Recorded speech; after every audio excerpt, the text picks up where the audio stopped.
got dreams too wide for fences, heart too strong for rains. We don't wait for green lights, we ride thunder through the plains.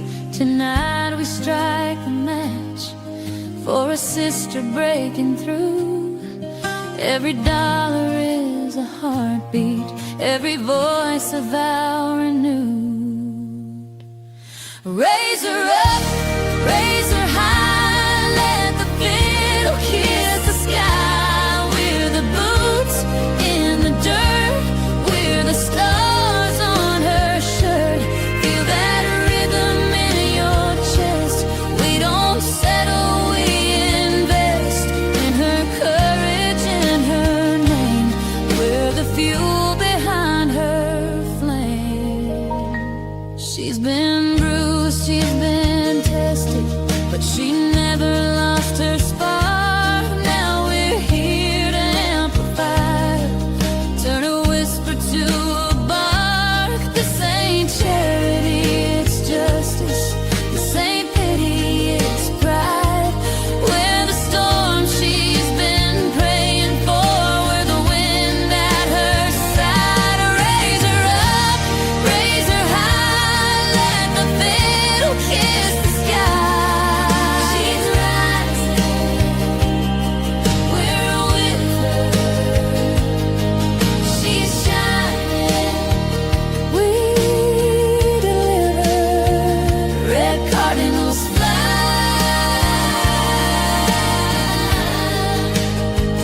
red cardinals fly, red cardinals fly, red cardinals fly.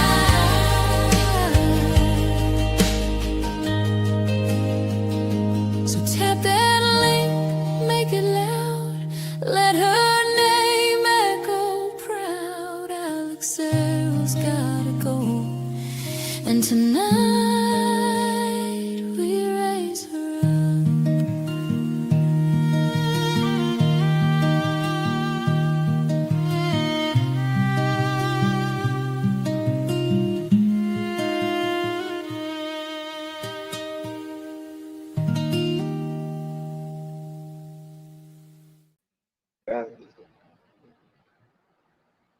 Welcome to the War Room. Glad to have everybody here tonight.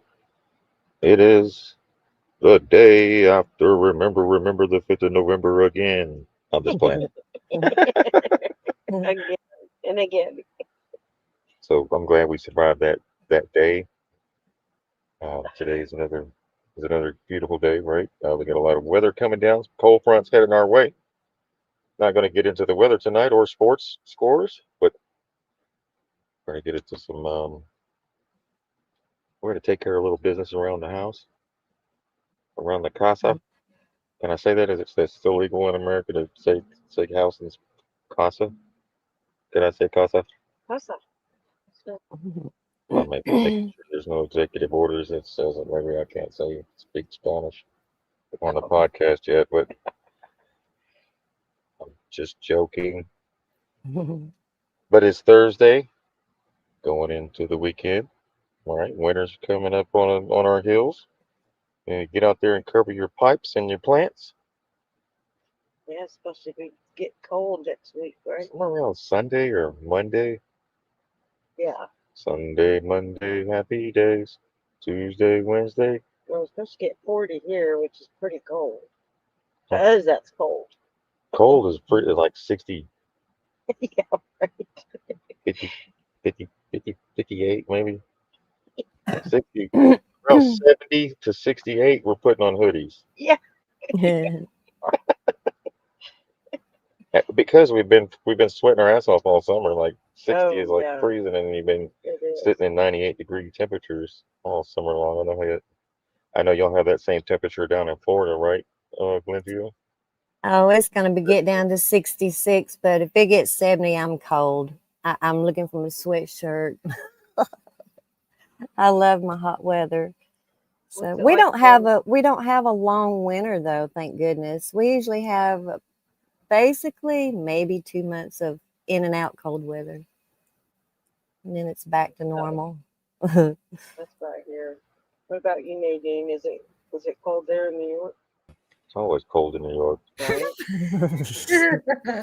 It's all right. It's just when the wind blows, that's when it goes through you. But other than that, we're good. But I had to keep him inside most of the day because gave him his puppy bath. Oh, Yeah. Mm. Jack Love says they were 32 degrees last night. They got their Ooh. first freeze.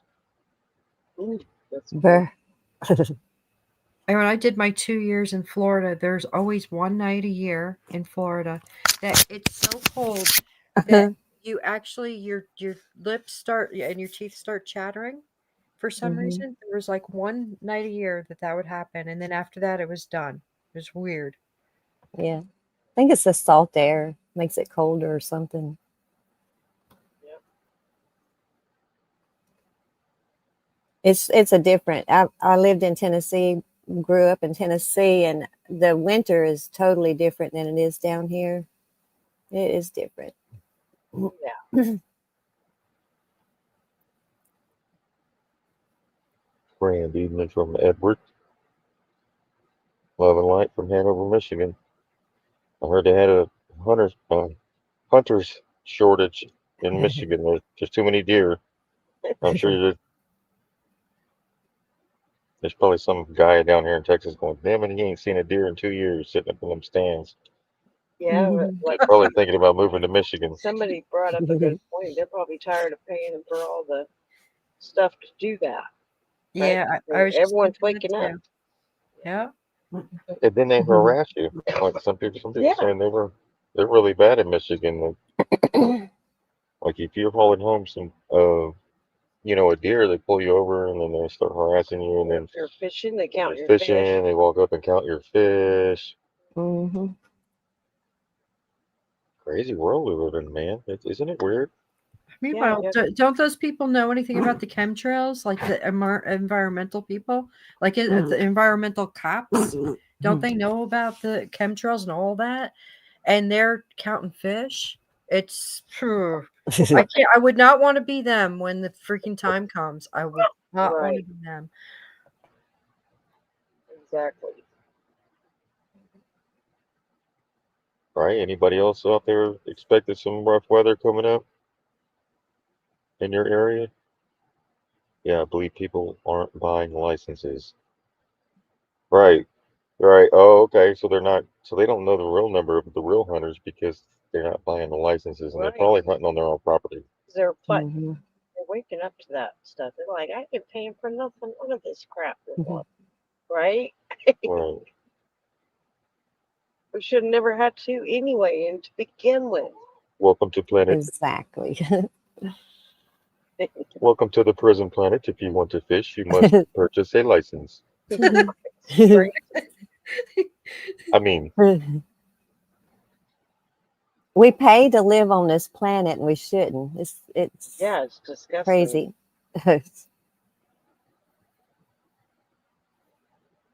they said the government shut down, but people are still paying taxes. Mhm. Mhm. There we go, Tammy. Hello, everyone. Is it so great to be alive on this event that God promised that everything is going to be all right? Love and light to all. Tommy Home 2021.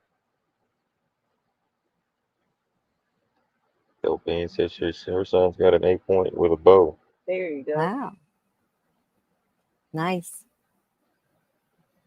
That's a school. We got that cold weather. Oh, yes, ma'am. Tommy's name is Ruth. And we got a Just joking, donation. Ruth. A donation of $75 from KBB. Thank you so much. We Oh, appreciate your support. wow. So speaking of which, we got a few things we want to take care of tonight. We have a couple of people. One of them for sure, Lexwell, Mm. that her link has been shared in the description on Rumble and YouTube, Also pinned. and it's also pinned where In the chat on Telegram. on Telegram. Okay. But the links are in the description on Rumble and YouTube that we're going to be discussing tonight. And we're going to, here's a little clip right here. Let me play it real quick.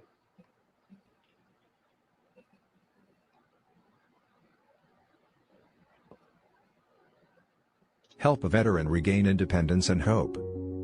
Struggling with rent, utilities, and job loss, Alex Errol needs support. Contribute now to help Alex Errol find stability and hope. Support Alex Errol today. So I guess GoFundMe makes little clips now. Yeah, little commercials. cool. It kind of skipped in there, but it did it. But I was going to read her story to let everybody know her story. So if y'all ready, I'll go ahead and read it. Okay. Alexiel is a proud veteran who has always faced life with courage and determination. She rents a small, modest room and has been actively searching for a job. She lost her job, and since then, she hasn't been able to afford gas, pay the insurance on her car, and her half of her rent or her utilities, her rent, and she needs money for food also. So we're asking tonight to raise $2,500. We're almost there at the halfway mark. The way GoFundMe sets it up is they'll put it at the halfway mark, and then once you hit the halfway mark, they'll pull it on around for the rest of it. But the goal is actually $2,500, and that should take care of what she needs to get caught back up on. And she's actively still looking for a job, and she also she's been making some jewelry. So she's trying to sell some jewelry to make some extra cash also. So she's trying to help herself, but she's still needing our help. So if everybody could donate even $5, just a little something to, maybe we can get that raised on up tonight and get her on her feet, get her back to going again. So like she really needs her car going so she can drive to these interviews, and she'll walk in the rain just to go for a job interview or to go fill out applications or whatever she's got to do. So she's footing it. She's boots on the ground, literally, y'all. And yeah, if everybody could donate, we'd all would really appreciate. I know Alexiel would appreciate everybody's help also. I know we can do it, y'all. We've done it before in the past, so I know we can do it again. And if it takes a little bit of time, that's okay too. But if everybody could just donate a little bit, it would help. It really would. And we're up to, was it 700? I forgot to look this last time. Let It was me like, look. Let me look it up. yeah, so I we can't can- remember what it was. It was 700 and something. Yeah. Let me see. I'm looking right now. 711, I think, is what the last time I saw. Oh, it's up to 766. Oh, Right. it's raised up even 766. more. Yeah. Awesome. So So yeah, That's awesome. if everyone just pitches in like $5 Yeah. or $10 or yeah, Or $20. it makes a big difference. Yeah. I did the math. 300 people donated $20. You can do the math, and it's pretty much. It doesn't take much. It That many does. people, and it doesn't take a lot of money either. Yeah. And it shouldn't come out of just 4 or 5 different people that have been donating generously. Yeah. Oh yeah. So what Yeah. and I understand that people have issues probably with the online thing and maybe the GoFundMe or anything like that. So if there's any other ways that we can help, and if you want to help, let us know, and we'll try to make that arrangement. Yes. So, Yes. Yes. but for the most part, if you could donate on the GoFundMe, it is, doesn't it also list everything on there as far as the donations are concerned, just like last time? Yeah. I sent think you so. the- I think so. It was also in the So chat. today's November 6th. Veterans Day is The 11th. Tuesday, right? I think we can reach that by Tuesday. Yeah. Let's set that as the goal.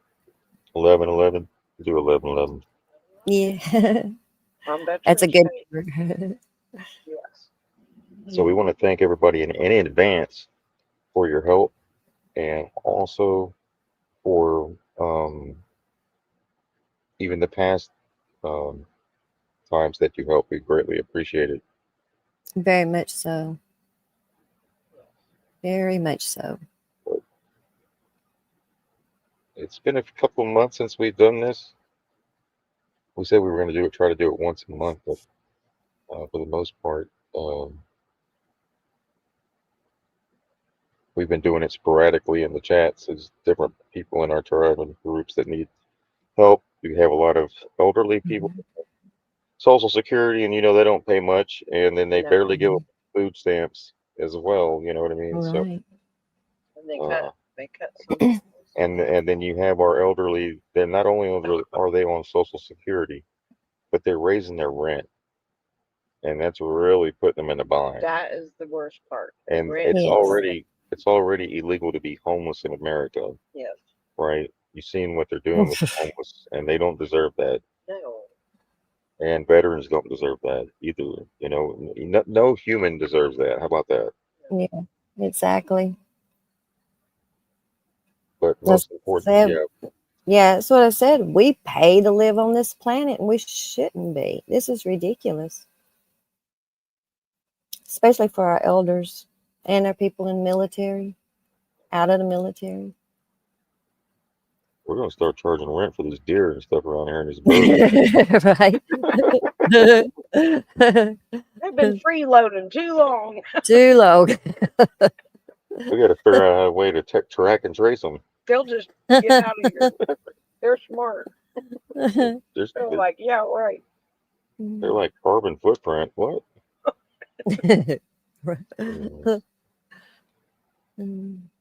I think if they would, they could. Right. Yeah, I believe it.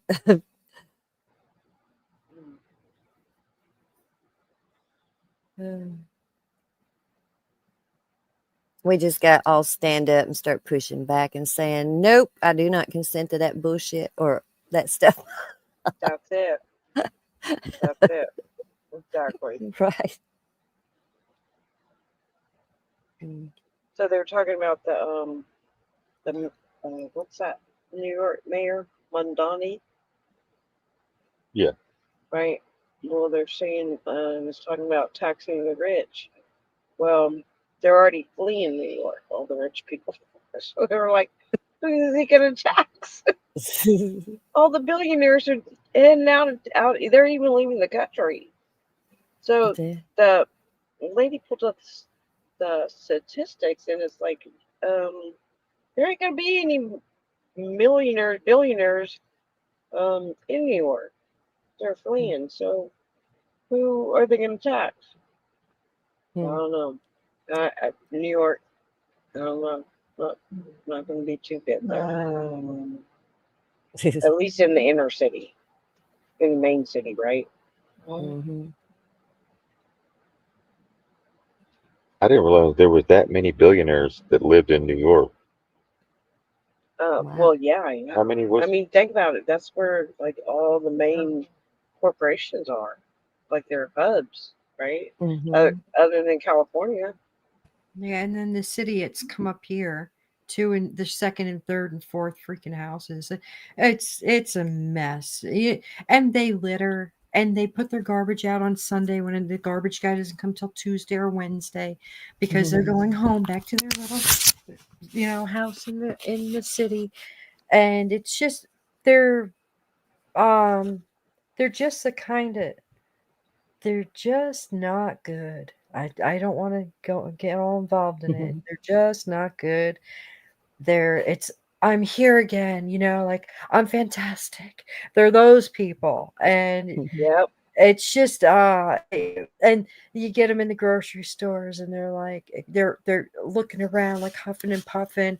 I look at them. I'm like, listen, dude, if you think you can get it done that much faster, go back to the city.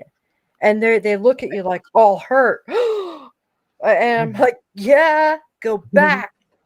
I I, like those yeah, people in I'm They not Live. that horrible, but yeah, no, I'll if somebody's doing wrong, I'm the first one. I'm gonna be standing up, especially if they're bothering other good people around them. I'm on it. Well, if they're leaving the other countries, I mean, Oh man, they it's, can it's go if they think they're gonna have an easy time in the other countries. Let them go. Let them right, fly, right, because baby, fly. this is worldwide. This is worldwide. They're not gonna. They're gonna feel it eventually. Right? We're all feeling it right now, but they're gonna feel it soon. The billionaires act like they help somebody or something. Like we give a shit if they're there or not. I don't. I'd rather Like them y'all go. help somebody. Yeah, Get out of here. go over to any country that that wants to see real.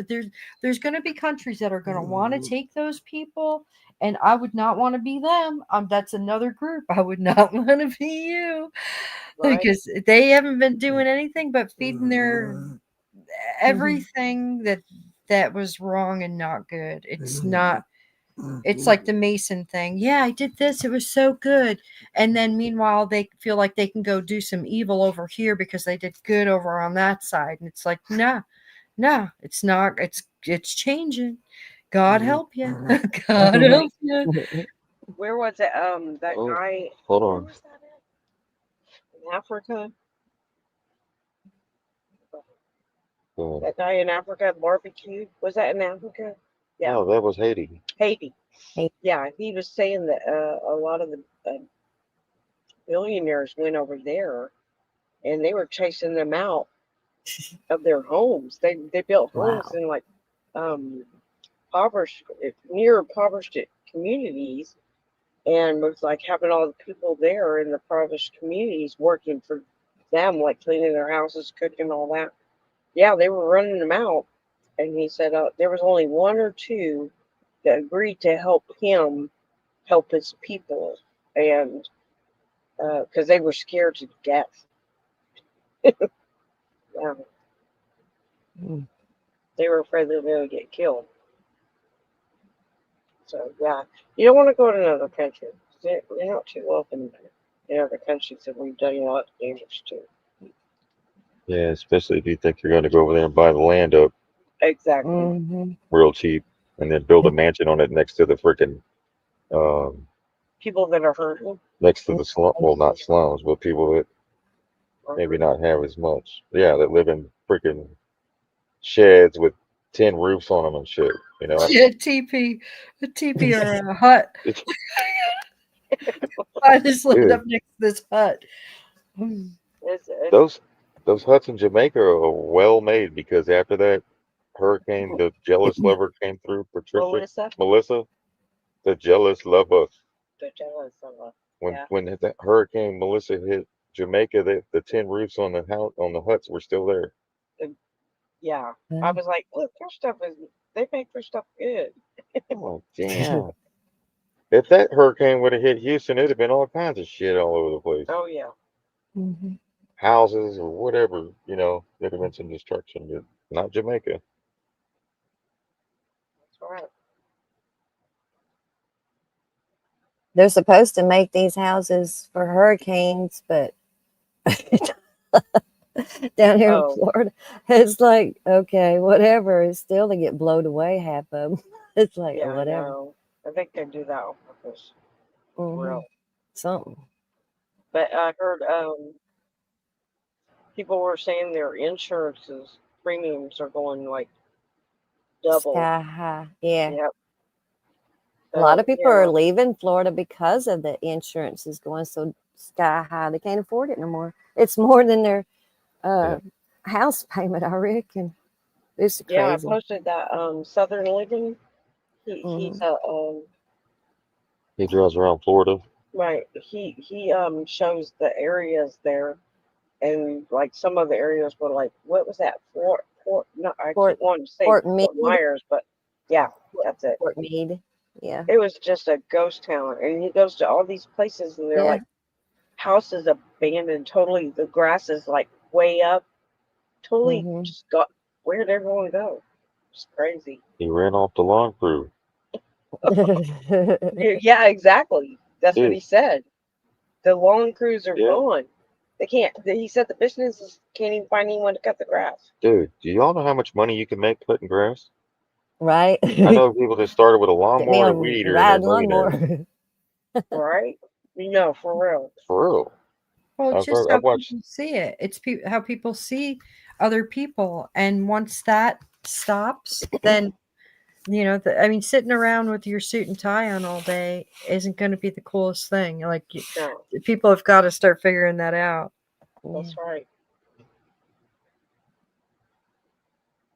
There was somebody that did a video. It was a IRS agent that's now working in New York selling hot dogs. Got a Hot hot dog dogs. stand.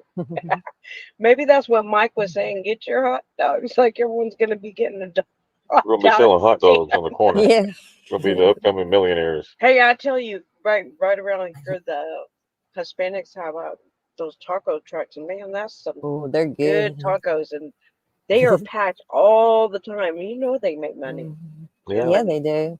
And no overhead. It's a little truck, Food truck. right? With a Yeah. little AC, and then it has they run it off propane, and they I make thought of, money. yeah, I thought about doing that myself one time. I'm like, I'd go to the beaches and park right there at the beach and make all kinds of money just selling just cold drinks with ice, Exactly. like slushies. They'll buy them all day long because it's so hot, But yeah, That's true. I bought them, and there'd be a line. You'd be sitting there sweating.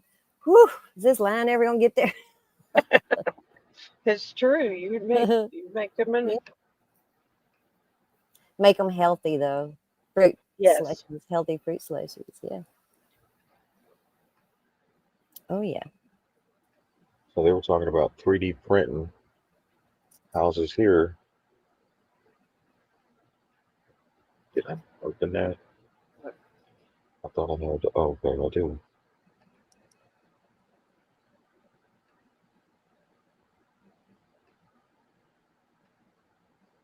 I thought I had it pulled up already on shared screen. Okay, here it is.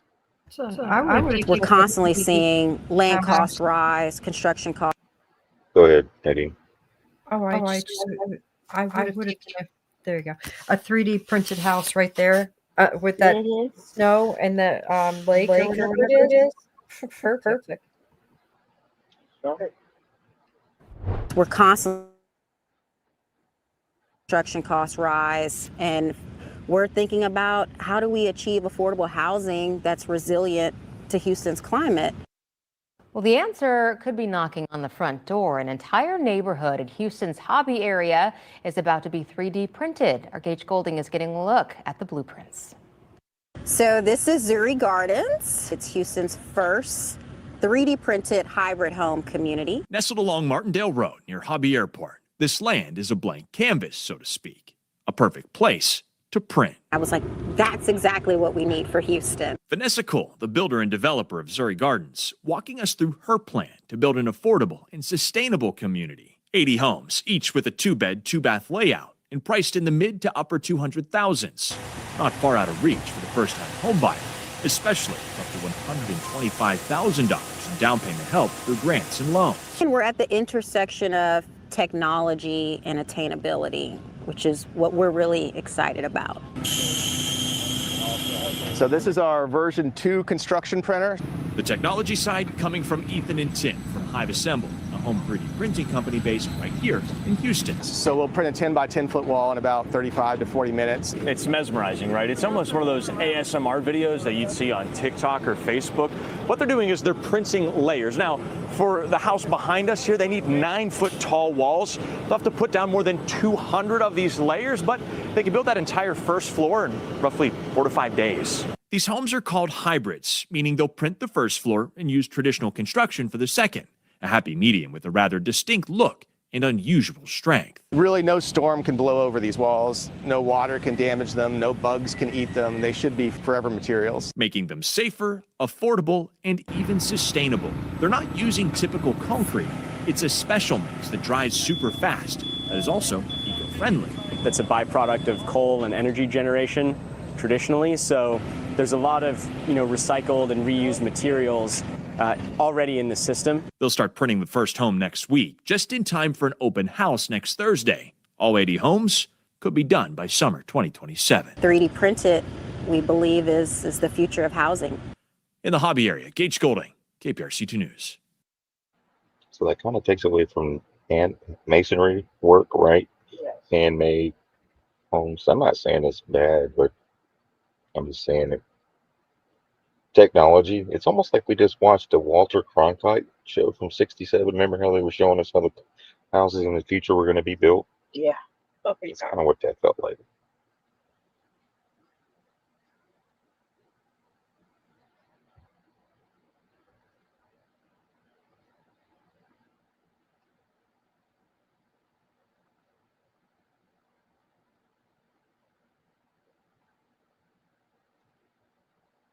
All right. What else do we got, guys? All the girls.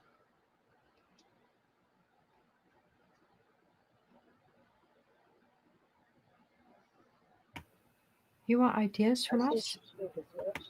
Hold on. Some pictures.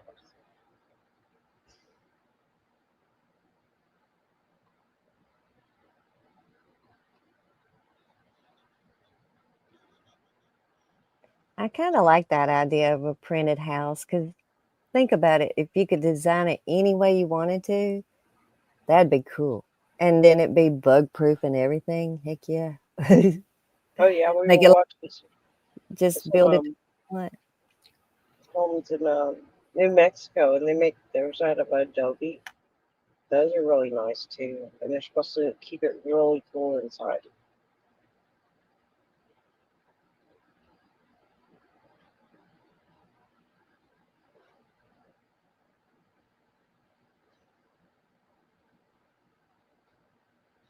Hold on, guys.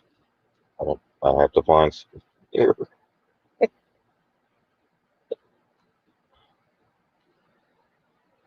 Debbie, it's not funny that you're digging around on the phone while you're leaving me hanging, dude. People are donating, so I'm sending the link for the gifts. Hold on, something.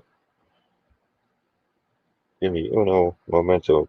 There's certain things I don't want to cover tonight because I covered it enough. So there's a certain vibe I want to bring. I don't want to bring the freaking. Trying to switch it up a little bit. That's why we opened up the way we did today or tonight. But there's a lot of stuff that we share in the morning that most of you aren't seeing because I don't know if any of you are actually catching our morning shows, but you need to go catch those. Yeah, they're also uploaded on Rumble. Because I'm not showing what I show in the mornings is not what I show at night, but Right. it goes with it. Right. So there's plenty of content there. Please, if you're on YouTube, go subscribe to Rumble, Yes. even if you don't watch it on Rumble. Thumbs up, please, so they catch that algorithm. Right.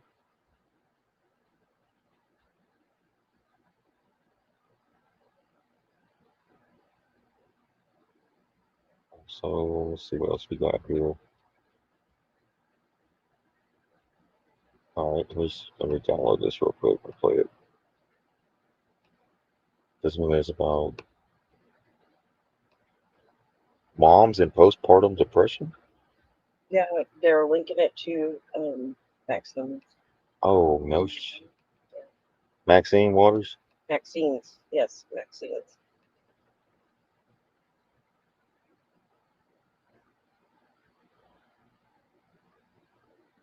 We are at $766 right now. We're at the 43% mark, at the halfway mark. All right, awesome. So, Yeah, so we're already halfway there. And we just started it really last night, so that's awesome.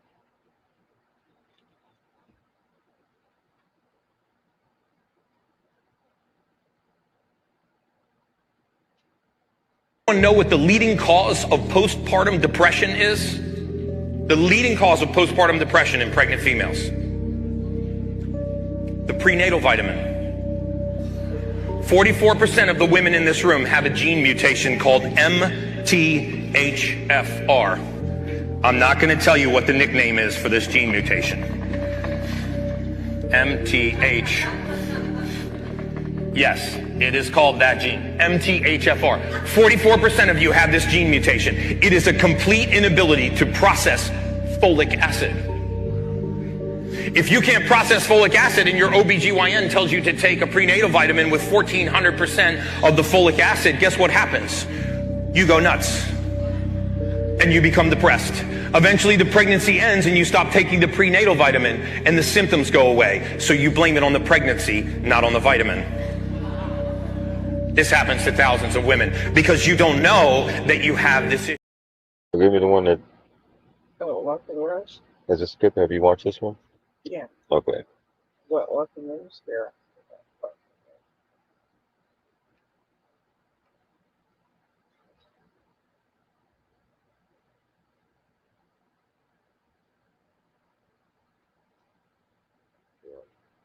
All right, let me share this screen right here. Thank you for being patient with us here as we get set up. We got that New York commie. Which one? What? Which one? They're going to rename New York. Cherished Falls. Shahira Falls is not now going to be called Niagara Falls. Is now Shahira Falls. That's not. That's funny, but not good. That's funny. Come on, man. You got to laugh. A little fun. Got to. That's what you're gonna go I'm with. still processing the Shit Hero Falls. Am I not saying it right, or is it not going in properly? What'd you say? Shahira Falls? Shahira. Shahira? Yeah, what'd you say? Oh, Shit Hero Falls. I know. That's what he said. I take everything too literal. Hey, Mickey, you and I are together, woman. Literal girls here.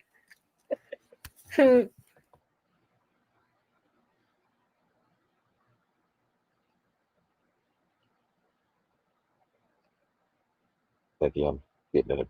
Thank you for. Oh, there we go. It's already added. Just let me add screen. Look at that. Then let's do this. That looks better, doesn't it? Yeah.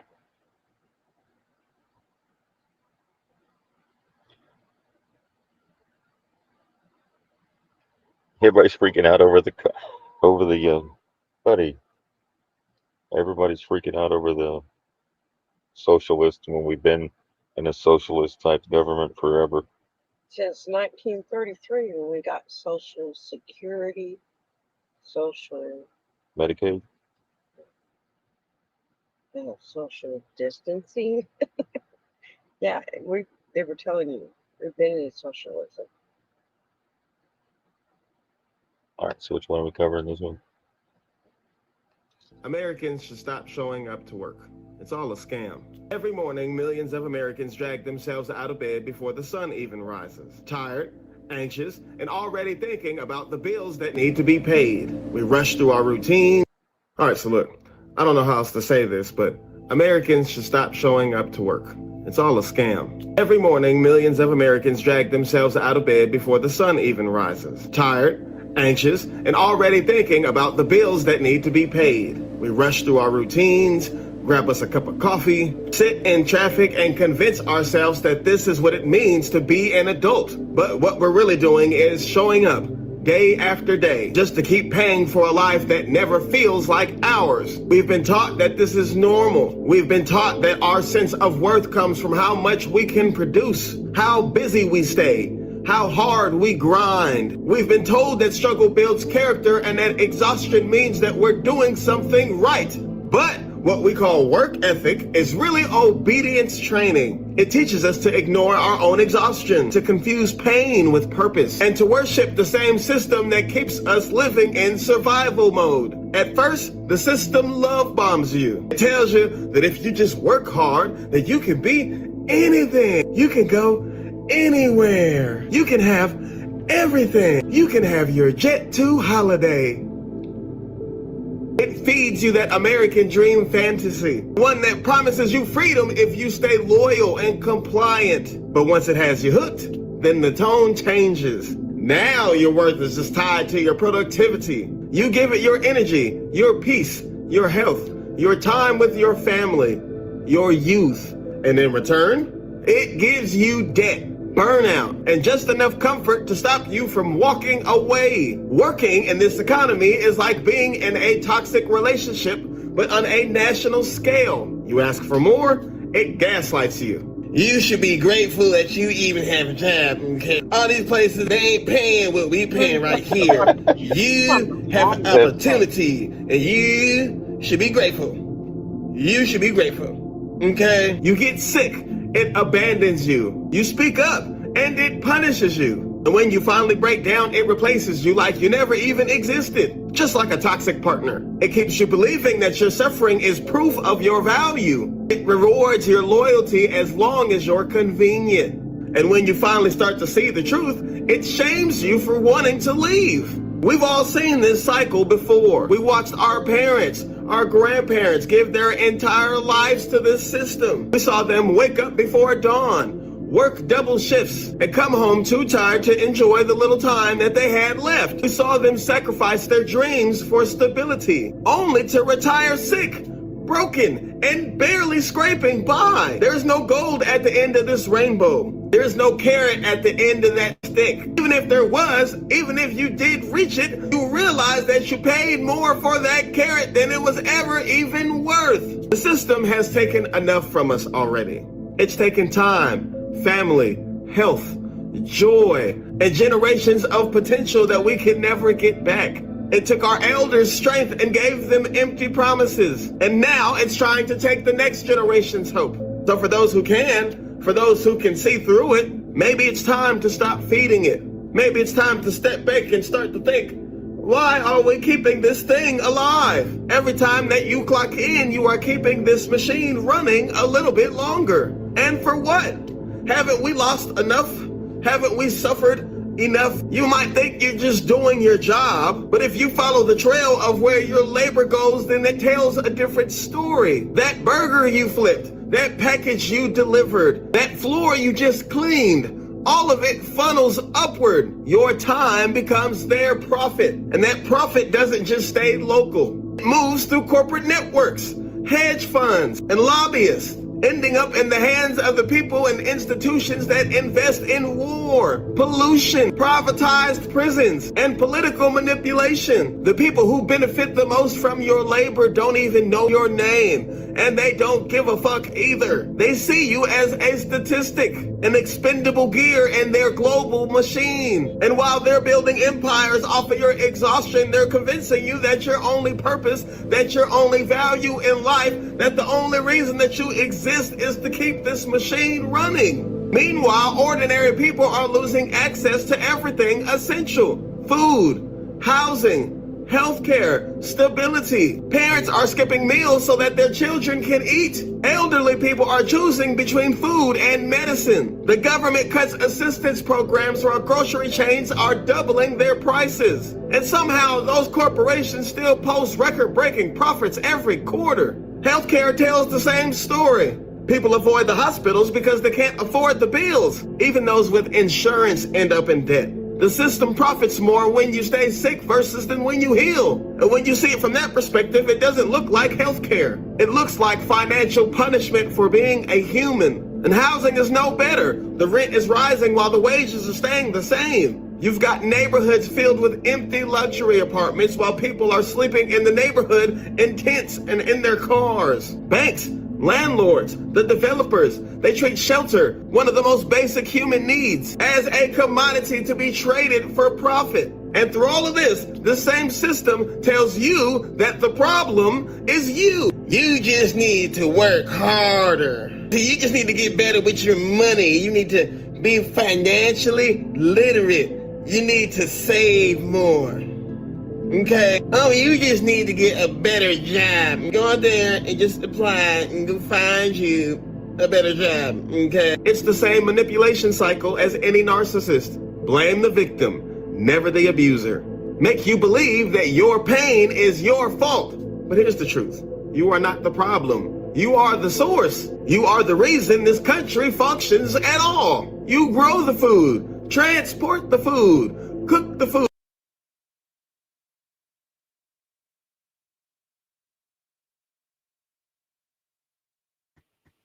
Sheepdog, you muted yourself.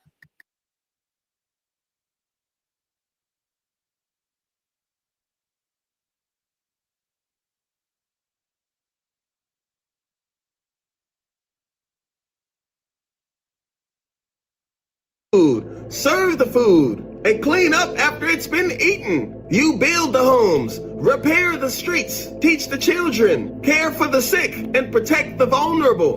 Deliver the mail. You keep the lights on. Everything that works in this society is because of what you do. The billionaires can't grow food. The politicians can't build a house. The executives can't keep a city running. They depend on you for every single thing that they take for granted. And yet they make you feel like you're replaceable. You're the burden. You owe them something. But you know what they can't replace? They can't replace the millions of people finally waking up and realizing their own power. You are the heartbeat of this entire system. And when the heartbeat stops, the illusion dies. Now, I know this world still runs on money. We still have bills.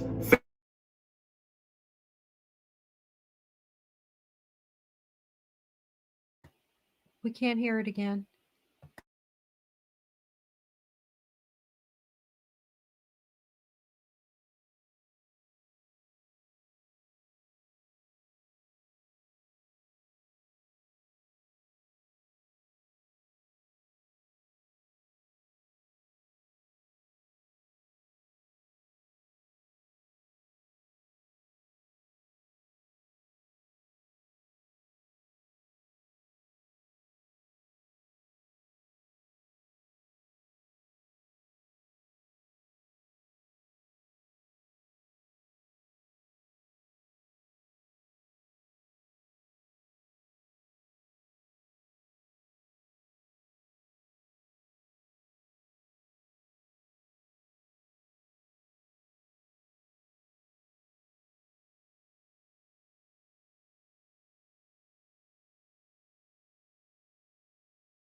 Y'all hear that? No, I typed it to you in the chat, and then I tried to tell you. No, my screen won't unmute on the screen audio part. All right, let me try now. Tell me if you can hear this. But we won't rewind it there. Y'all hear that? I can't hear anything because the screen audio is muted. The fourth box over. What? The screen audio is muted. Fourth box over. Fourth box over.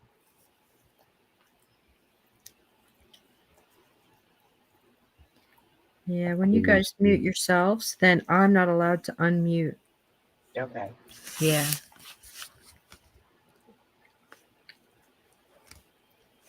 Oh, shoot.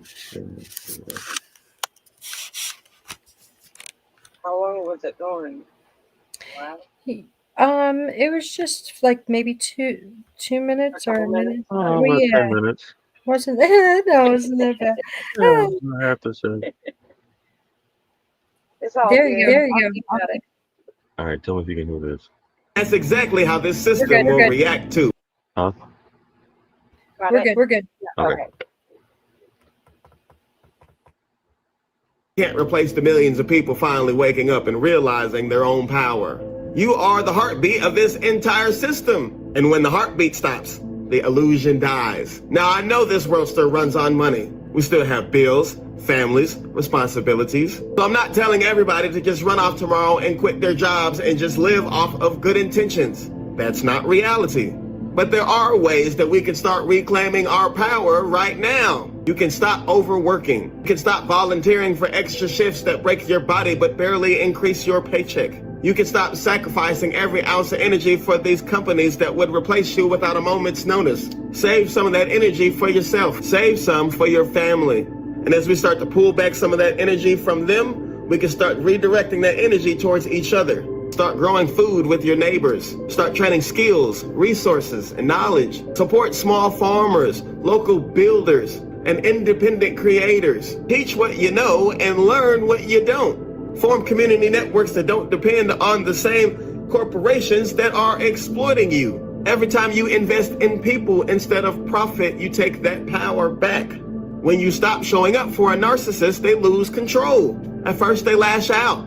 They guilt trip you. They'll tell you that you can never survive without them. But once you stop feeding them your energy, they wither. And that's exactly how this system will react too. It will try to scare you, shame you, distract you. It will tell you that you can't live without it. But that's the final lie, the one that keeps it alive. Because the truth is, this system doesn't run on money. It runs on belief. It runs on human energy. And the moment that we stop giving it that, it collapses. We can still create, grow, build without them. We don't need billionaires. We don't need taxes that only enrich the rich. We don't need systems of control and surveillance pretending that they are the natural laws of the universe. We don't need corporate colonialism telling us how to live on a planet that already provides everything that we need for free. This isn't about laziness. This is about liberation. It's about ending a toxic relationship with a narcissistic system that has been exploiting us for years. You don't heal by staying. You heal by leaving. When we finally stop showing up for the abuser, we can finally start showing up for ourselves, for our family, for our community, for the planet that we live on, the planet that sustains us. Because once we take that energy that we've been pouring into these corporations and begin to pour it into each other, the world will change faster than anyone can expect. When we feed each other instead of the machine, we can remember what it means to be human and to be alive again. We don't need them. We never did. So yes, Americans should stop showing up to work. Because when you stop showing up for a system that never loved you, that's when the healing can really begin. And once that healing begins, this entire scam can fall apart for good. Thanks for watching, y'all. One love. Peace. All right, so yeah, gotta make that transition, right? Like you said. You gotta do what you love and love what you do. That way it ain't called work. Work is something you gotta show up to because you just gotta pay bills to pay, right? Start supporting small businesses, your local farmers. Go to the farmers markets. Like that guy was saying, get to know your. You can meet a lot of people at those farmer markets and get to know the farmers, right? They'll be your best friend later.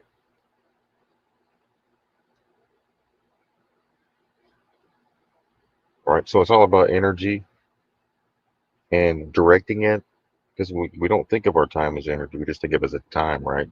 That's right. We're just on the clock. No, that's your energy. You're on the battery. They're draining it because you only got so much energy per day, right? So I used to weld. I used to weld for a corporation, right? And then I went to a small business owner, right? And he taught me how to do small business with my own welding machine and my own tools, right? So I went from making millions for a corporation, right, to small business. And now it wasn't a smooth transition. The only smooth transition I had was the fact that I was working under him, learning how he did it, right? So you pass on that knowledge, right? He showed me how to put signs out in the neighborhood for gates, metal gates, right? You get a call, boom, we're at a job, 3 or 4 days work, weeks work, 2 weeks work. You know what I mean? 2 guys doing that. Just 2 guys, just putting out signs in the community. And then he got in real good with the HOA at, these real well-to-do neighborhoods. And the HOA would always call him whenever somebody, HOA would recommend to the homeowners who to call, right? So once you got that on a small business level, you just created something really good for yourself. So it's just really stepping out there and realizing you can do exactly what you're doing at that company, but for yourself, right? Like if you're a carpenter, shouldn't be no reason that you can't get a crew together and start your own building.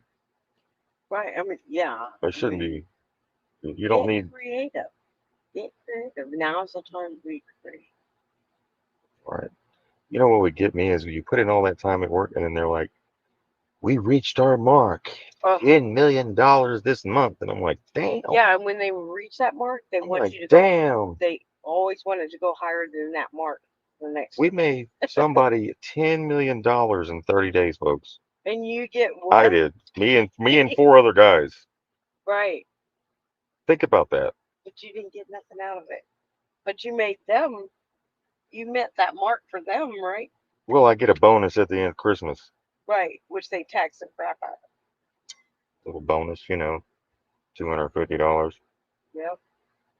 I mean, it's true. I'm just playing. I don't know what you know how they give you turkeys at Thanksgiving and stuff like that. Yeah, that's why I got so mad when I got that freaking frozen turkey. I'm like, what the hell am I going to do with this? I don't cook, so I had to go give it away. I got to be tortured with this thing sitting in the front seat and then go give it away to somebody. And it's like, well, you're giving me a freaking turkey, man? Come on. Right. I mean, I actually say this stuff out loud. I met my mark in my company. I met like the highest mark I had been in all the years I had been there. And that Christmas, they had to cut the fat, right? They had to lay you off. So it don't matter what you achieve, right? And they always cut the fat from the ones that are making the most. So sad. Yeah, I come up in a family of small business owners. My dad owns a trucking company, and my grandma owned a beauty shop and a bar, a local small like honky tonk bar. So it was funny having your grandma, going into the bar and all as a kid playing pool, everybody's in there drinking and listening to Hank, putting quarters in the jukebox, playing darts and stuff like that. So, I grew up around small businesses, people that just worked every day, just did it on their own. And, um, my dad started the trucking company. He went down to the port of Houston and he would just hustle loads. He did, him and his brother, just one truck. When the ship would come in, they would see, hey man, let me take this to the hill. Yeah, he'd jump in line and then fill out a bill of lading for the load and then get paid for it. And then boom, they just started with one truck and they ended up with 20 to 30 trucks.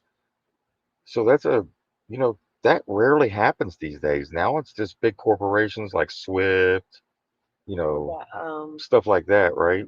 Glendia. So Like there's no longer people. An average everyday person can no longer afford to even operate their own truck these days. No. With everything that's going on and the cost of And everything. the gas? No. Yeah. Like My dad worked on his own trucks. He had his own mechanic. He had his own tire man. All that. Like CJ Shibley 100 just said slavery. Said, yeah, that guy was just talking about our bills made out of, what was it, 80-something% cotton, right? So we're all still picking cotton. We're all working for food. Yeah, just to make it. Think about that. We'll work. No, that what they say. We'll work for food. Yeah, that's what we're doing because they give us the cash to go get to Walmart to get some food or wherever you grocery shop. I don't know. Or would they say like 90%? Well, now 90% of Americans don't have $500 saved for most things, and that's true. One thing I really got out of your story, Sheepdog, was the teaching people. I've always been big as being in store management on teaching people everything I know. I even go as far as to say, don't do this unless you really want to, because this is what happened with me. I teach them the pitfalls, all the good things, everything. So you were saying this guy taught you. That's what people should be doing right now, not thinking like, oh, they're going to take my business from me. No, they're going to actually enhance it. They're gonna help you in ways you don't even know yet. Well, first day on the job, he told me, He says, "You know what you lack?" And I said, "What?" He said, "Confidence." And I'll never forget that. Yeah. I had everything else.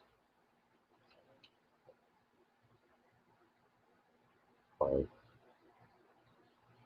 I could already weld. I just never went out on a, talking to a customer at a house about building a driveway gate, and then actually communicating, listening, because you want them to listen to what they want. You don't tell them what you're going to do, right? You want to listen to what they want, and then you come out with a design or whatever. But it's confidence, right? So it's like once you do it over a certain time, you gain that confidence. And then you just have to, when it's time to spread your wings on your own, you just have to spread them wings, man, and just have some faith, right? It's not gonna be easy.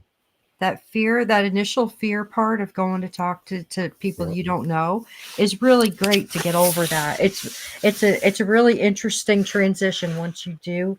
I've been door knocking at houses, businesses, whoever's in my path. I figured everybody was my business, so I can go see anybody I want. So once you get over that initial fear, it's so amazing, and it happens fairly quickly.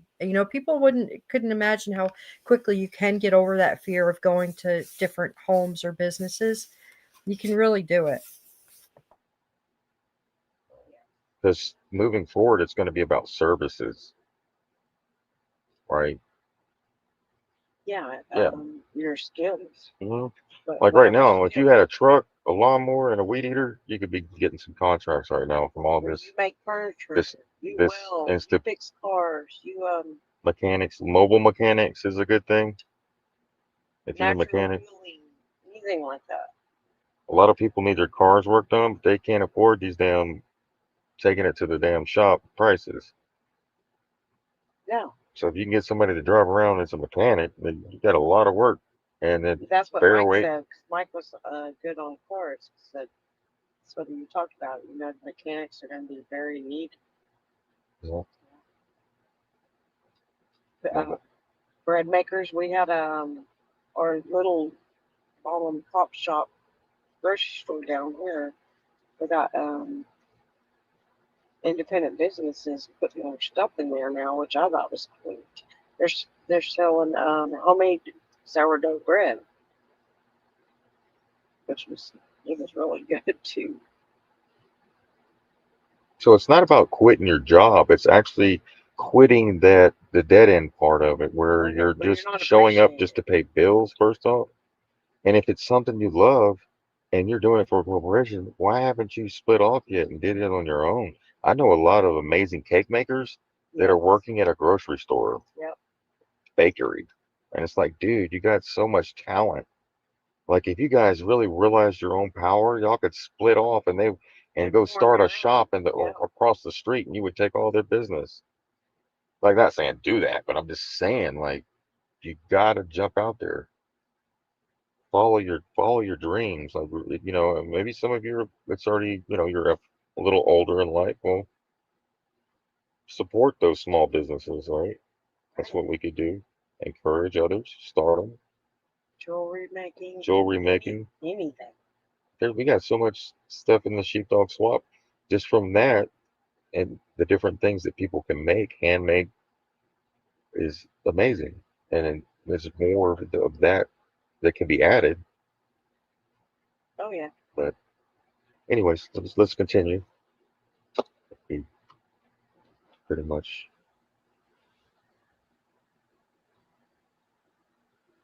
All right, so this is about. We played this today. You want to play this one next? Is it the one? Ignorance isn't an accident; it's a weapon, right? So I like to say love, light, and knowledge, because knowledge is what we lack. That's what they said would be the famine, would be the lack of information or knowledge, right? And That's what saved you. as long as the people stay ignorant, they'll never be smart enough to challenge or know to challenge or know to um, resist or question things.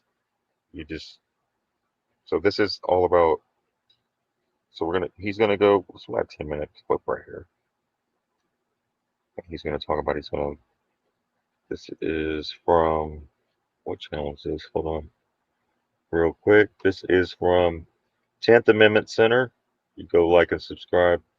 It's got a lot of other different videos here. Let me play this one.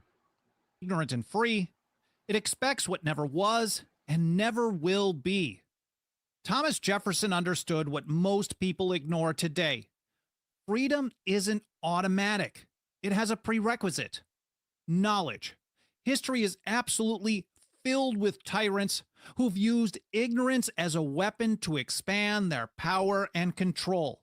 They've always known that learning makes people more likely to argue with them instead of blindly obey them. So on this episode, it's the whack-a-mole of tyranny, from banning knowledge to pure deception, and the real choice we face today. But first of all, before getting to that, welcome, and thank you for joining me here on the path to liberty. My name is Michael Bolden with the 10th Amendment Center, and this is the show for Wednesday, November 5th, 2025. Let's start with the foundation. Before any people can claim or even defend their rights, they must first be capable of recognizing them. As Benjamin Rush put it, ignorance isn't just a gap, it's a cage.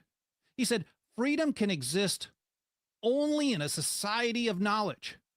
Without learning, men are incapable of knowing their rights. And he understood that when knowledge is basically hoarded by a few, that means freedom is basically going to be denied to the rest of us. Liberty can't survive behind locked doors or, well, intellectual gatekeepers either. He said, where learning is confined to a few people, liberty can be neither equal nor universal. And next up, he drove the point home by quoting Caesar Beccaria. They aren't just protecting their power when they use ignorance. They're actively afraid of an informed public. When the clouds of ignorance, he wrote, are dispelled by the radiance of knowledge, authority trembles. And tyranny really needs to be built on something. It has its own foundation, of course. And St. George Tucker, in his view of the Constitution of the United States, explained that ignorance is that foundation. He said the ignorance of the people is the footstool of despotism. Thomas Paine understood that ignorant people are obedient people. They trust the experts who just tell them what to do and then they comply. He wrote, reason and ignorance, the opposites of each other, influence the great bulk of mankind. Reason, he said, obeys itself, and ignorance submits to whatever is dictated to it. If you're anything like me, you're probably thinking, wow, this sounds really familiar, and I think it really does. But this kind of ignorance throughout history, it generally isn't accidental. It's really a weapon. And Samuel Adams saw it as a deliberate strategy to keep the people in the dark because, well, if the people are more likely to be compliant when they're ignorant, what good tyrant wouldn't do anything and everything in their power to ensure that result? He said, it is in the interest of tyrants to reduce the people to ignorance and vice. But the founders and the old revolutionaries, they didn't make this stuff up out of thin air. They learned this from all kinds of great thinkers that they read and, of course, learned from. For example, going back to the early 17th century, Sir Francis Bacon explained why tyrants hate real education. Again, because knowledge breeds opposition to their power. He said it introduces a relaxation in government, as every man is more ready to argue than obey. Bacon then showed this fear of thinking, of learning, of education, of knowledge was nothing new even in his day. He pointed to an ancient Roman story from Plutarch, and it's one the founders knew very well. When Cato the Elder, or Cato the Censor, he saw a visiting Greek philosopher not as an ambassador or a diplomat, but as a dangerous threat because of his dangerous words, and he convinced the Senate just to send him home. He wrote, whence Cato the censor, when Carneades came ambassador to Rome, and the young Romans, allured with his eloquence, flocked about him, gave counsel in open senate to grant him his despatch immediately. And why? He wasn't concerned that this diplomat was wrong in what he was saying. He was concerned that he might, well, give the youth of Rome ideas that may make them dislike the government that they lived under. He said, lest he should infect the minds of the youth and insensibly occasion an alteration in the state.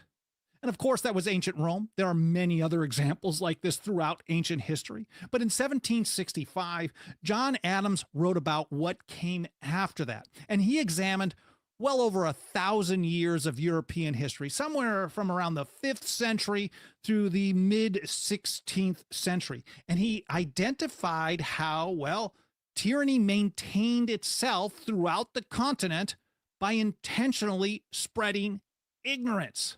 He said they have accordingly labored in all ages to wrest from the populace, as they are contemptuously called, the knowledge of their rights and wrongs, and the power to assert the former or redress the latter. The mechanism he was discussing, well, the canon, but here the feudal law, which, as Adams pointed out, was implemented basically everywhere. He said it was soon adopted by almost all the princes of Europe and wrought into the constitutions of their government. And what was the result? Well, total ignorance, and it was intentional, ended up in total domination and control. What a surprise, right? He said, in this manner, the common people were held together in herds and clans, in a state of servile dependence on their lords, bound, he wrote, even by the tenure of their lands to follow them, whenever they commanded to their wars, in a state of total ignorance of everything divine and human, accepting the use of arms and the culture of their lands. Think about it. What better way to get staff, right? People who will basically fight and die for you and then work their tails off on your land to make you well-fed and possibly rich. Keep all learning, knowledge, and education away from them, except how to shoot people or use arms, I guess, and how to cultivate the lands. And that's exactly what happened throughout Europe. And now, understanding this kind of history, and Adams went into much more detail. Of course, this will be linked to in the show notes, along with all the other things that I'm referencing and citing in this episode. But understanding this kind of history, it should be no surprise why Adams cited a guy named John Tillotson, I believe is how you pronounce his name. He's a 17th century Archbishop of Canterbury who pointed out that ignorance is one of the great weapons that absolutely destroys humanity. He said, ignorance and inconsideration are the two great causes of the ruin of mankind. But that kind of system, forcing people only learn about how to fight for you and to raise money for you, that couldn't last forever. And knowledge eventually spread. And Adams pointed that out as well. He said, from the time of the Reformation to the first settlement of America, knowledge gradually spread in Europe, but especially in England. And in proportion as that increased and spread among the people, ecclesiastical and civil tyranny, which I use as synonymous expressions for the canon and feudal laws, seem to have lost their strength and weight. But that's not the end of the story, not even close, because the more that people learn, the more that knowledge spread, well, tyrants got smarter too, and they're really bad people, so they decided to adapt. And as John Locke pointed out, they mostly just shifted to a propaganda-style approach. He said, thus, learned ignorance and this art of keeping even inquisitive men from true knowledge hath been propagated in the world, and hath much perplexed whilst it pretended to inform the understanding. And it's basically a whack-a-mole with these people. When all else fails for them, they just go to what they always do. They'll lie. And that's how John Dickinson described it in 1767 when he wrote, all artful rulers, which is kind of redundant, all artful rulers who strive to extend their power beyond its just limits, endeavor to give their attempts as much semblance of legality as possible. When have you ever heard a politician say, "Oh, I'm not authorized to do this, but I think it would be a really good idea. Can I get permission to go further? Is there a way that we can change the system to authorize me to exercise this additional power?" I mean, I've never heard a politician say that in my lifetime. I don't think they ever do. In general, what they do is they just do what Dickinson said. They just claim everything that they do is legal when they hold power. And when their opponents hold power, everything that they do is either bad or illegal. And the lies work. And they work really well because there always seems to be enough ignorance around us for their plans to take root. And that's how George Washington described things in a 1786 letter to John Jay. He said, "Ignorance and design are difficult to combat. Out of these," he wrote, "proceed illiberality, improper jealousies, and a train of evils, which oftentimes in republican governments must be sorely felt before they can be removed." In other words, it's gotta hurt before people learn their lesson. He said the former, that is ignorance, being a fit soil for the latter to work in. Unfortunately, things can get even worse because when you combine ignorance with, we'll say, a lack of backbone, as St. George Tucker pointed out, liberty doesn't stand a chance. He wrote, "When ignorance is united with supineness, liberty becomes lethargic, and despotism erects her standard without opposition." And certainly that's pretty bad news, as is most of this so far today. But we do have some good news, and it comes right from Thomas Paine. Even though we may all start out kind of ignorant, they do everything they can to keep us ignorant, but they can't make us ignorant. Once the genie is out of the bottle, you can't stuff it back. He said, "Ignorance is of a peculiar nature. Once dispelled, it is impossible to reestablish it. It is not originally a thing of itself, but is only the absence of knowledge. And though man may be kept ignorant, he cannot be made ignorant." And so that really leaves us with a choice, a real choice. Ignorance and obedience, those are the easy things. That's what everybody else does. Those of us here, we're doing the hard work. That's knowledge and working for freedom. That's how Abigail Adams described things in a letter to John Quincy. She said, "Learning is not attained by chance. It must be sought for with ardor and attended to with diligence." We are all victims of a government-run and government-approved education system. So there's absolutely no shame in starting from scratch. We've all got to do it. The real disgrace, as Benjamin Franklin put it, is choosing to stay there. He wrote, "Being ignorant is not so much a shame as being unwilling to learn." When it comes to the Constitution, the principles of liberty, the history of the American Revolution, and so much more, we are facing this same weapon of tyranny today. Ignorance surrounds us. It's literally everywhere, and much of it is by design. It's intentional. And that's a big part of the reason why we work so hard every single day here at the TAC to reach and teach more and more people with these essential foundational principles from the founders, the old revolutionaries, and the great thinkers that they read and learned from. And nothing helps us do this work more than the financial faith and support of our members. If you got a couple of bucks of that quickly devaluing dirty government fiat, please consider throwing it our way over at Time Options. Again, 10th up. Thank you so much for your support. And you want to make That was pretty good, huh? If you want to show some support, please give me some of the devaluing dirty money fiat. Fiat money. Give me your dirty money. That's honest. That's some honest. That's like almost too honest. Give me that dirty money. Oh, that's funny. Walking in, cotton.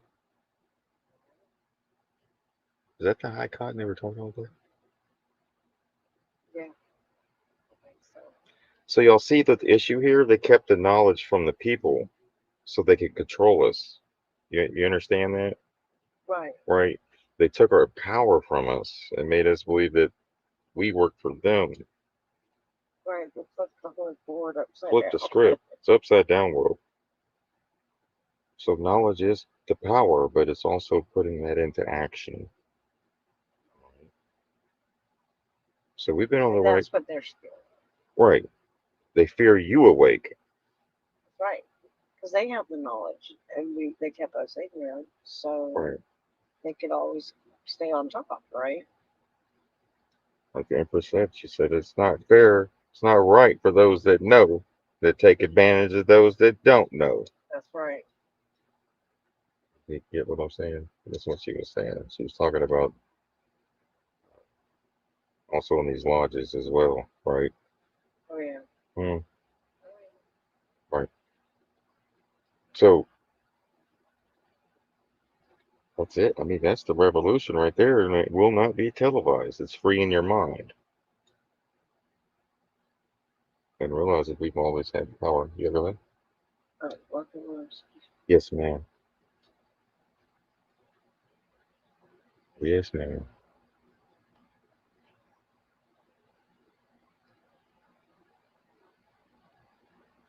This is for Nadine. I'm going to dedicate this video to Nadine and the New York commies. Can't wait to see you, Nadine. Nadine, can you please take me to Shahira Falls when we go?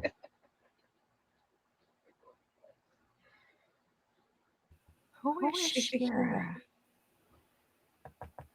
You're going to have to pick up on your Arabic. That's my no, that's the one I sent you. It's about anarchy. Oh, Anarchy. Yeah. Oh, that one? Oh, not okay. Anarchy.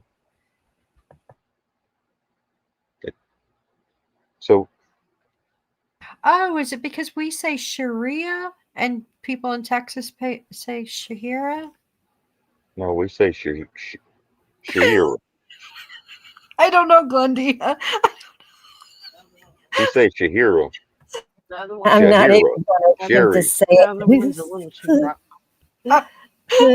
it. Oh, an update real quick. We're up to $816 for Alexios. Thank you, guys. Thank you. Thank you. Thank you, everybody.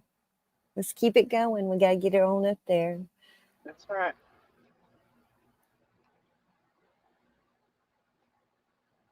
Thank you. Thank you.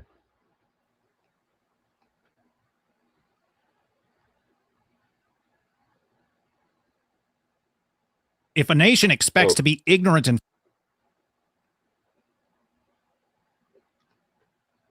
Yeah, he's just showing off. Say again? I said he's just showing off now. He's all smart, you know. I read the book.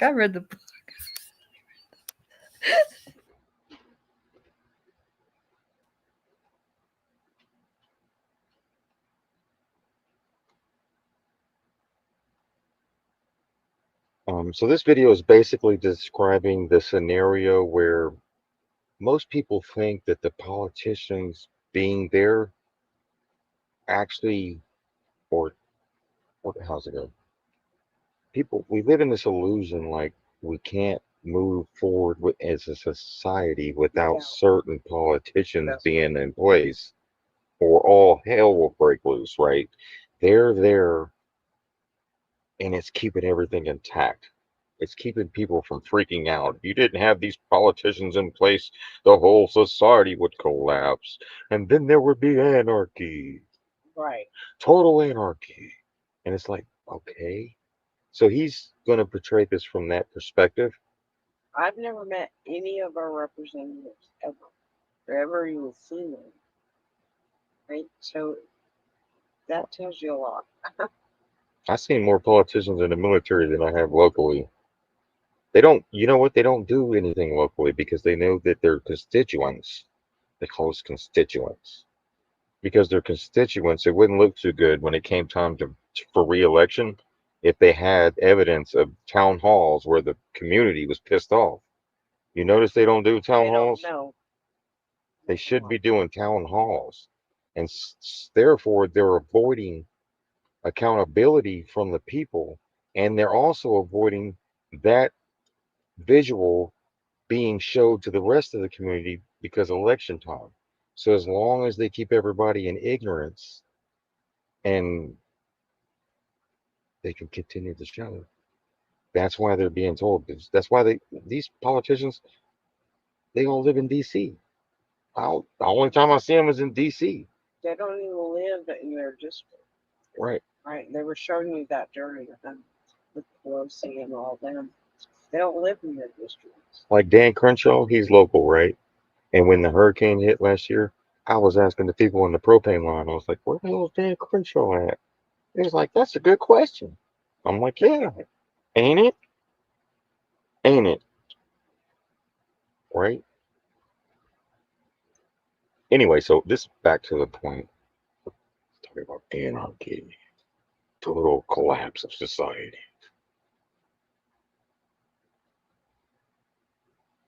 Yes, if you will.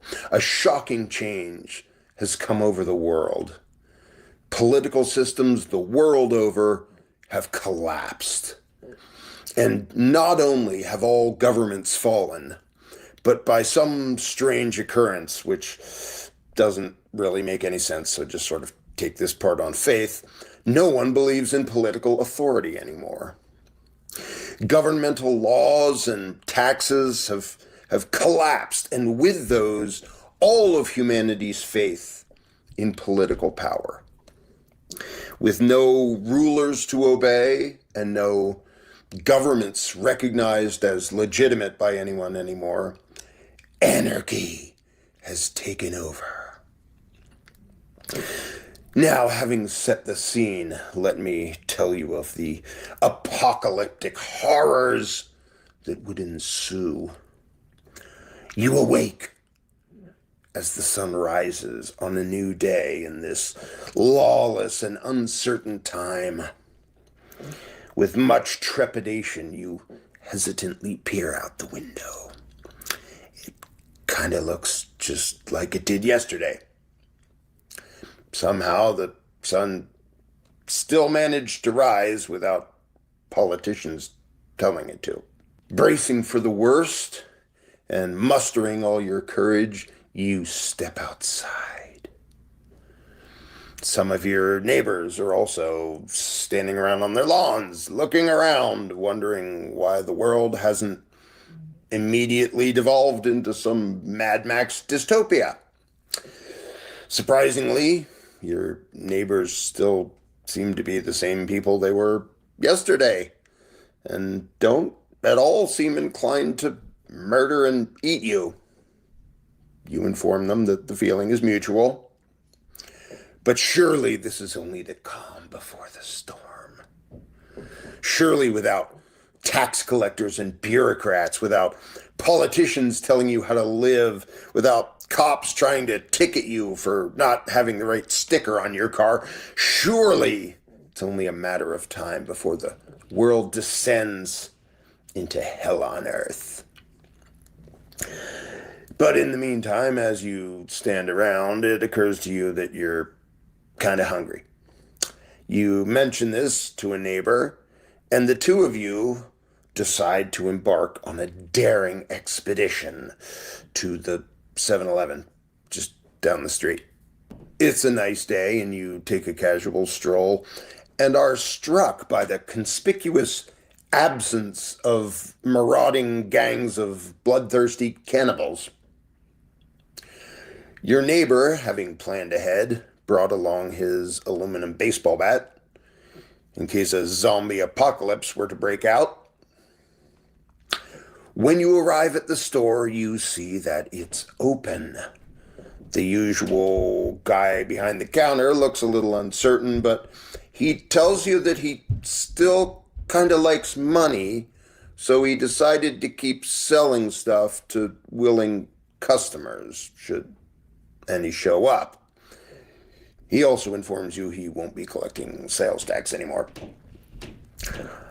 But while you and your neighbors stroll the aisles deciding what to buy, a very sketchy-looking character bursts through the front door, wielding a knife and demanding that the teller hand over the cash. This is it! Without any law enforcement, now the inevitable chaos and bloodbath will begin. However, the teller pulls out a shotgun from behind the counter and explains that he doesn't really want to hand over the money. And then another customer in the store also displays his own firearm and tells the would-be thief that he should probably leave while his brain is still inside his head. Oddly enough, even without politician scribbles and badge-wearing automatons, seems that in this free-for-all lawless anarchy, normal people still don't want to get robbed, and would-be robbers still don't want to get shot. So, given the choice between leaving and dying, the thief leaves, and the teller and customer put their guns away and get back to what they were doing. But just then, another truck pulls into the parking lot, and out jumps the guy who drives the truck that brings a bunch of snacks and stuff to the store. Turns out the truck driver still likes money too, and figured he'd just do what he always does and see if he still gets paid, even though there's not a ruling class a few thousand miles east of him anymore. Turns out the snack companies also still wanted to keep making money, so they were going to keep paying truck driver dude to keep doing his thing. Go figure. But in the distance you hear a gunshot. The mayhem has begun. Turns out the thief tried to attack someone else, and his intended victim shot him, and he's dead. And you later find out that with no mindless thugs of the state around to blindly follow orders, no one else felt the need to try to punish the intended victim for defending himself. See, it turns out that having the people not bow to political parasites doesn't make people stop believing in self-defense. It doesn't make people suddenly want to cooperate with thugs and thieves. If anything, it lets normal people actually resist thugs and thieves without being afraid of then being prosecuted by government dumbasses. And it turns out people still want to trade and, for the most part, peacefully coexist. Removing political authority didn't suddenly make everyone into heartless monsters. It did very quickly make everything cost a lot less, since people weren't being robbed every step of the way in the name of taxation anymore. And without all of the regulations and licenses and fees and permits and laws in the way of anyone doing anything, turns out productivity and manufacturing and building stuff skyrocketed. That's not to say that there weren't still some nasty people in the world, or that there weren't still disputes and disagreements, but there was no longer a giant, violent political monstrosity constantly robbing everyone and controlling every aspect of everyone's lives. And it turns out that removing corrupt political crooks and their mindless authoritarian thugs from society doesn't suddenly make everyone into psychotic and malicious lunatics. Who'da thunk it? Right. So the point is, guys, regardless of if they're there or not in your mind or not, the economy, we are the economy. People still want to work. People are still going to want to do commerce with each other. People are still going to want to drive trucks and deliver stuff. But Well, people, it will just it's still like going to we keep always going. Look at it right now. Like, guys, they haven't done shit. Nothing. Think about it right now. The government shut down for what, 40 days now? It's probably 30 something, but four, 40 days now, right? Get coming up on it. Yeah. I mean, do you miss them?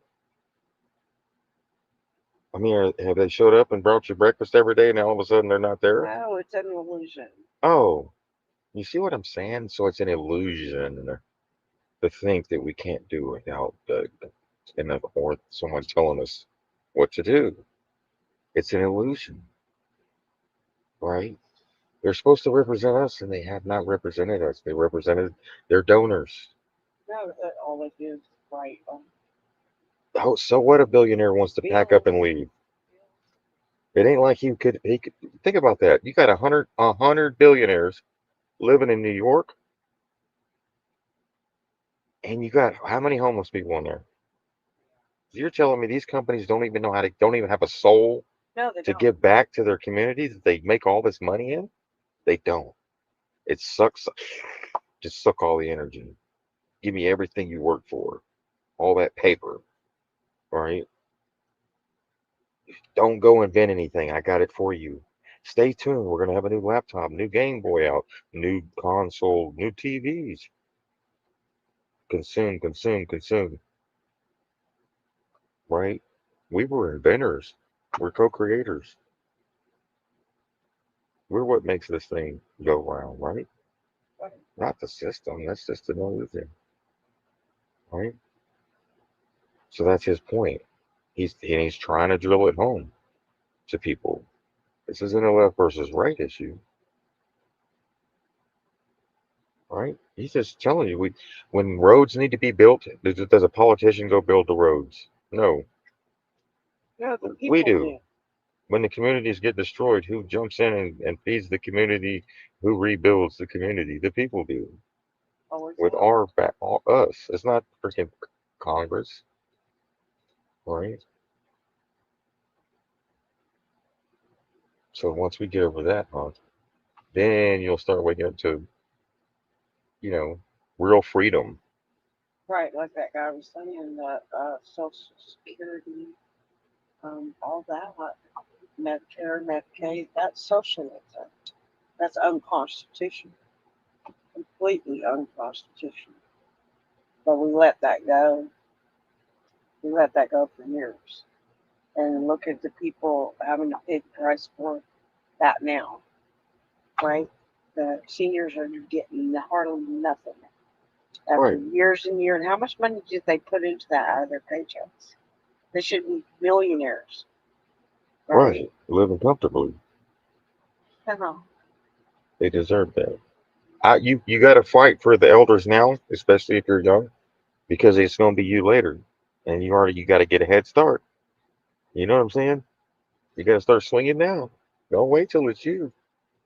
So I speak up for the people that ain't got a voice. How about that? And that's these women that I have that we spend time with every day.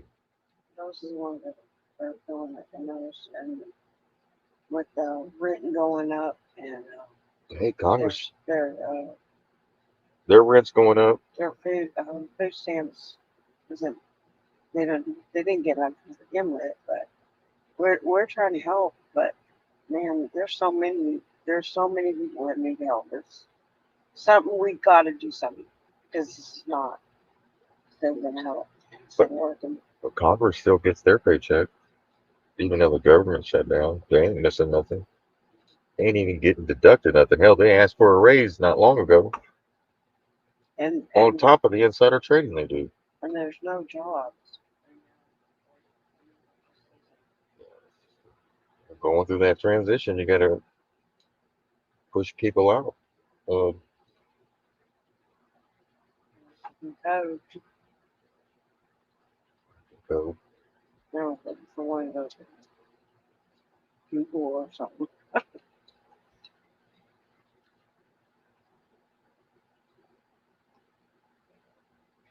so, real things are happening.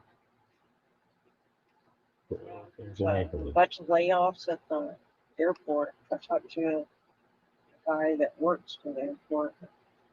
Asked him if that was actually true, or you never know with some of his stories, but so now that's actually true. Well, Yep. So laying off at the airports, you're seeing delays. yeah, he's a pilot, mass layoffs. So get ready for that. So it seems like they're creating the perfect storm Well, to come in as a savior and say, yes, Daddy's got you. they Here, want to baby. bring you to your knees so they could come in and they have a solution, right? Problem, reaction, solution. Who do you think, Don't fall for it. who do you think it's going to be? Like a group of them? Are they going to show up in like Superman and No, Spider-Man they're uniform? gonna. I mean, yeah. No, what they're gonna do is I think they're gonna not have reopen the government until everyone's to their knees. And then they'll come back and, whoa, we got a solution. We're going to open it up, and everyone's gets these little crumbs, right? Or it backfires. And then they realize that, holy shit, they just all redirected all their energy into the community. That's what It's a wrap. That's what we need to do, They just checkmated us. We thought we had them. right? If we get a system going, that's it. It's Yeah, over. because that's what happens, right? And that, I think that's what's going to happen. It's not going to come. It's just like the people that built the bunkers. They're going to come up and look around and they'll be like, damn, hold on. I thought they're supposed to be killing each other here. Whack-a-mole. Boom, boom, boom. Then we whack-a-mole. And we have a badass system going on and everything, and We're all fucking, everyone's the economy's running all smooth. Deliveries are still being made. They start Everybody's still, popping up. Boom, boom, boom, boom, boom. and they go back down and stay down there.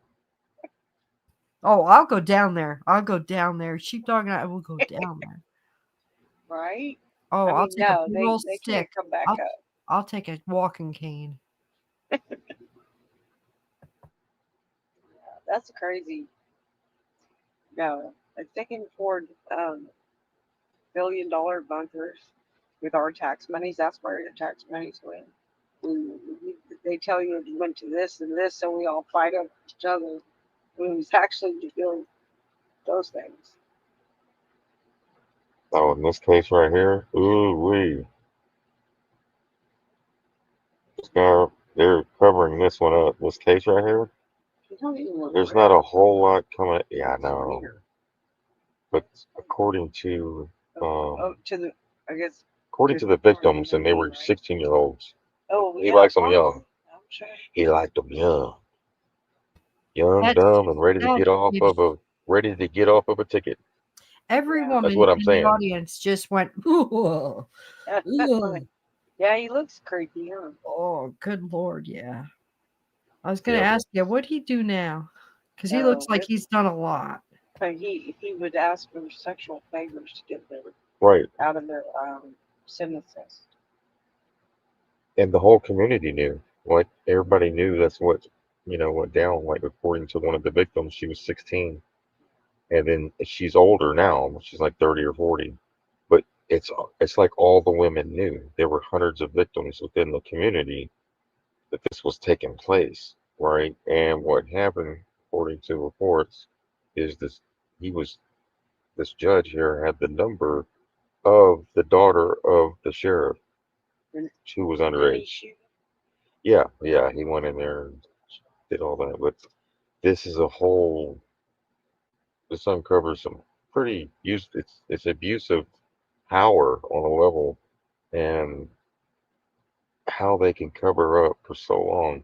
Somebody sitting in a seat like that could be committing crimes like that. A pedophilia is disgusting, and you can still put that robe on and sit in that in that bench, and then put people in jail for less, prison for less, for profit. Right. So I know this one isn't. I know this one isn't getting a whole lot of airtime, but it is pretty big there locally in that town, and it's uncovering a lot of stuff that they don't want to let kind of get out, but it's coming out. So Um, 3D printing. We did the crisis actors this morning.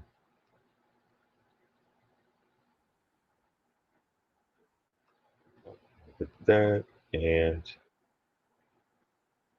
we know. Y'all know the feds are spying on us, right? Okay. I need to go over that. That is it. She got to play my sheet. Huh? You want to share that? Stuff. No. It's too much. Yeah. There we go.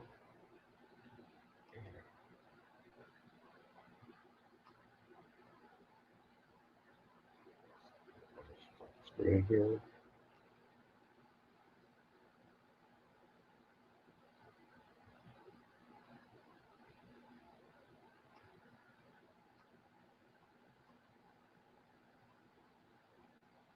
That's it. Where we at? 46 minutes. So we want to thank everybody for tuning in tonight, or today, or whenever you're watching. The links will be in the description below in Rumble. Also, please don't forget to like, share, subscribe. Most importantly, click the bell notification. Tonight, they're having a movie night in the chat if you want to join in. I don't know what movie, but it's pretty fast. What movie are y'all playing tonight? It's that one. It's got Nicolas Cage in it. I do believe the Humanitarian Bureau. Is that what it was called? Yeah. Oh, that's a good one. I've seen that's it's really good. it's good. It's really good. It make you think. Yeah. It will make you think. So yeah, we're gonna. And so we raised $816 tonight, so that's good. Oh, awesome. So yeah, that's awesome. So I want to thank everybody that's donated, and we love all of y'all. Y'all know that.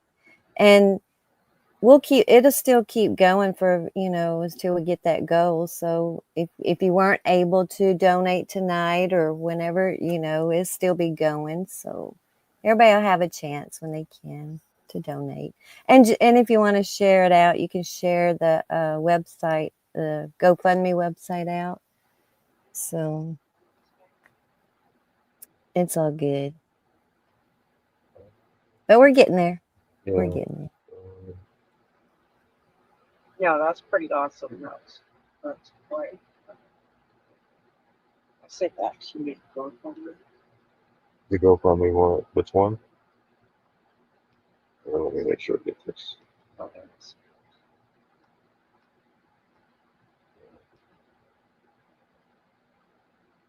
Yeah, have a fun night, everybody.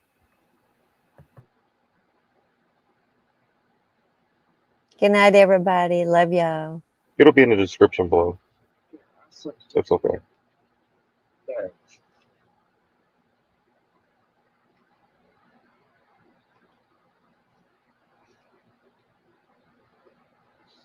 Yeah, I got like you said that. It's all that's been in the description below. Okay. If you're watching on Rumble or YouTube, it's in the description below. Already been in there for 2 weeks. Thank you very much. Have a nice night.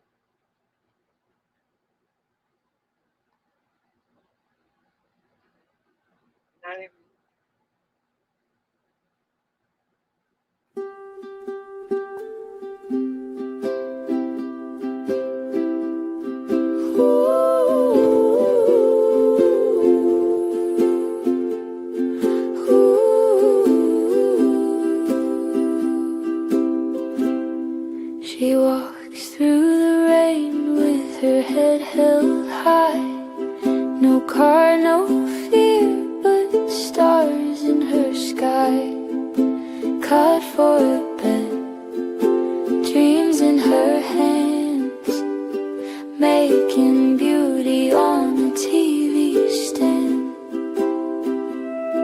She hums to the rhythm of hope hope in her chest, strums her ukulele, gives the world her best.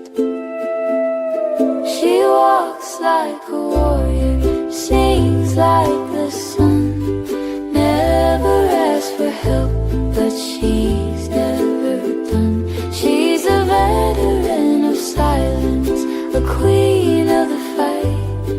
Let's lift her with love, let's shine her light.